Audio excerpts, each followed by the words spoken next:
Selamat pagi, salam sejahtera bagi saudara yang dikasihi Tuhan dimanapun saudara berada. Telah tersedia hari baru yang Tuhan berikan untuk saudara telusuri bersama keluarga hari ini. Maka sebelum berrutinitas, mari mengawalinya pada kebenaran firman Tuhan yang pagi hari ini akan direnungkan melalui kitab Amsal pasal 24 ayat 1 hingga ayat yang ke-7. Firman Tuhan menyatakan, "Jangan iri kepada orang jahat, jangan ingin bergaul dengan mereka, karena hati mereka memikirkan penindasan, dan bibir mereka membicarakan bencana. Dengan hikmat rumah didirikan, dengan kepandaian itu ditegakkan. Dan dengan pengertian kamar-kamar diisi, dengan bermacam-macam harta benda yang berharga dan menarik. Orang yang bijak lebih berwibawa daripada orang kuat, juga orang yang berpengetahuan daripada orang yang tegap kuat. Karena hanya dengan perencanaan engkau dapat berperang, dan kemenangan tergantung pada penasihat yang banyak. Hikmat terlalu tinggi bagi orang bodoh, ia tidak membuka mulutnya di pintu gerbang." Demikian firman Tuhan. Amsal 24 mengawali nasihatnya dengan menggunakan kata jangan sebagai bagian dari kalimat pembukanya. Lalu kemudian menyandingkan kata tersebut dengan sebuah kata sifat, yakni iri.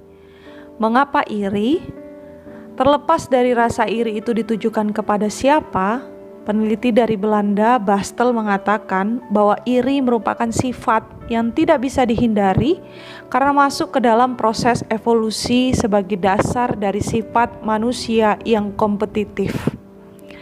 Saat sifat iri ini muncul dalam diri manusia secara natural akan berusaha untuk mencapai atau memiliki hal yang diinginkan. Pertanyaan yang menarik, apakah memang sifat iri ini tidak bisa dihindari? Jika hasil peneliti berkata demikian, apakah tidak ada cara untuk melatih diri agar bisa terhindar dari sifat iri? Mengacu pada istilah Jawa yakni sawang sinawang, yang artinya kecenderungan manusia yang selalu melihat kelebihan-kelebihan pada orang lain tanpa melihat potensi atau kelebihan yang dimiliki pada diri sendiri. Atau kalau mengacu pada kearifan lokal kita, ada pepatah yang mengatakan rumput tetangga lebih hijau. Saya pikir dua acuan ini bisa menjadi pintu masuk yang menyebabkan mengapa sifat iri itu tak bisa dihindari oleh manusia. Maka dari itu, firman Tuhan memberikan jawaban pada dua pertanyaan tersebut. Jawaban itu merupakan catatan berharga bagi kita selaku umat Tuhan agar umat mampu membentengi dirinya sendiri dan dijauhkan dari sifat iri. Catatan tersebut antara lain, yang pertama, bila memperhatikan pada ayat 1 dan hingga kedua, betapa ruginya manusia jika keseluruhan waktu atau perhatiannya hanya pada sesuatu yang dicapai oleh orang lain, yang bahkan pencapaiannya diraih dengan cara yang tidak benar. Tanpa manusia berupaya memfokuskan dirinya pada hal-hal baik atau positif yang telah dicapai oleh dirinya sendiri. Oleh sebab itu, berikanlah rangsangan atau stimulus yang positif pada diri kita, yakni dengan mengatakan rumput saya pun hijau ke dalam diri kita. Kalimat yang sederhana, bukan? Jika kita terbiasa berkata rumput tetangga lebih hijau, maka sekarang mari membiasakan diri untuk berkata sebaliknya. Rangsangan ini memampukan kita melihat dan menemukan potensi yang bisa dikembangkan dalam diri kita. Potensi yang dihadirkan Tuhan dalam diri sebagai anugerah kasih-Nya bagi kita. Catatan kedua, di manakah rangsangan positif itu dimulai? Perhatikan ayat 3 dan 4, firman Tuhan memberikan arahan tentang di mana awal rangsangan positif itu harus dilatih, yakni di rumah. Rumah adalah wadah persekutuan iman mula-mula, di mana awal iman diperkenalkan, lalu awal iman ditumbuhkan bahkan diwariskan. Mari membiasakan hal-hal positif itu untuk hidup di rumah kita, agar hikmat, kepandaian, dan pengertian mewarnai hidup kita, mewarnai cara berpikir kita, sehingga ketika bertemu dan menjumpai orang lain dalam relasi bersama, hikmat, kepandaian, dan pengertian itu membuat kita lebih memfokuskan pada hal positif apa saja yang dapat kita temukan dan dapat pula kita kembangkan di dalam diri. Catatan yang ketiga, fokus pada hal-hal yang positif itu tidaklah mudah.